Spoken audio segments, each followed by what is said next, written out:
балдырған, қылығымен таң қылған, біздің орта көңілді отты үрлеп жандырған. Қуыр қуырмаш, балдырғанға құлақ ас, секір жүгір тоқтама, ой болмасын жасырмас. Қуыр қуырмаш, балдырғанға құлақ ас. Балалар басылама балдырған. Жазғы демалыста балалардың бос уақытын республикамыздағы бірден-бір әдеби басылым 60 жылдан астам тарихы бар балаларға арналған Балдырған журналын бірге оқуға шақырамыз. Өзінің ұзақ тарихында балдырған көптеген балалар жазуларын тәрбиелеп, олардың шабыттарын қанаттандырды. Журналдың тұңғыш редакторы болып, оны 30 жылға жуық басқарған атақты балалар ақыны 1958 жылы Мұзафар Әлімбаев ағамыздың Балдырған балалар әдебиетінің бас кітабы «Балалар жазушыларының ұстаханасы» деген тағылымды сөзі осы сөзіміздің дәлелі іспеттес. Журнал авторларының құрамында қазақтың айтулы ақын жазушылары, талантты суретшілері мен көрнекті композиторлары да бар екенін мақтан етеміз. Бала тәрбиесі ол күнделікті ойнайтын ойынмен тікелей байланысты.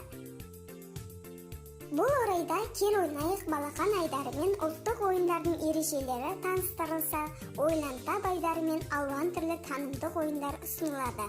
Сондай-ақ ұлттық салт-дәстүр айдарымен берілетін материалдар да өзінің этнографиялық сипатымен құнды.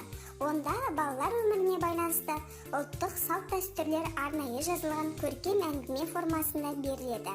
Балдырғанның сурет галереясы өзін боябал айдарындағы суреттер бүлдіршіндердің бейнелеу өнеріне қызықтырса, Балдырғанның ән кітапшасы балаларға арналған әндердің антологиясы тәрізді. Еліміздің түрлі қалалары мен түкпір-түкпіріндегі шалғай ауылдарында талантты балалар аз емес. Олар журналымызға жазылып қана қоймай, автор ретінде де атсалысып, тырнақалды туындыларын жолдайды. Балдырғанның бастау айдары осындай жас талапкерлердің тақпақтары мен өлеңдерін, ертегілері мен әңгімелерін, мысалдарын журнал оқырмандарына таныстыруға арналған. Балдырғанның достары айдары оқушылар мен ұстаздардың редакциямен ұдайы байланыста болуын қамтамасыз етеді. Қолына қалам ұстап, балабақша бүлдіршіндері мен бастауыш сынып оқушыларына арнап шығармалар жазып жүрген көптеген қаламгерлердің есімі Балдырған журналымен тікелей байланысты. Ал облыстық арнайы кітапхана балалық шақтың Балдырғаны танымдық онлайн сағатында өмірдерек ақындар жайлы «Ол кім, бұл не?» айдарында балалардың сұрақтарына жауап таба аласыздар. Жұмбақ шешу, бұнда жауабын комментарийда күтеміз. Өтірік өлең, көтеріңкі көңіл күй үшін қызықты өтірік өлең оқу.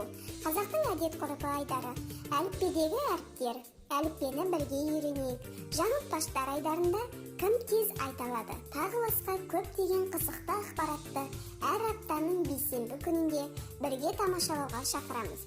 Және жазғы демалыс қызықты өтсін. Тұманбай Молдағалиев, Балдырғанға. Балдырғанға жазыл балам, білікті өмір кешесің. Теңізінде жүзіп заман, азамат болып өсесің.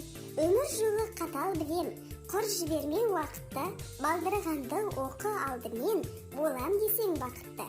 Өмір сүргін аман есен, алға адымда қырын, ел баласы болам десең, Балдырғанды оқығын. Серігің ол сезетұғын, қасиеті мықты оның, әр ай сайын келетұғын, қонағыңның күт жолын.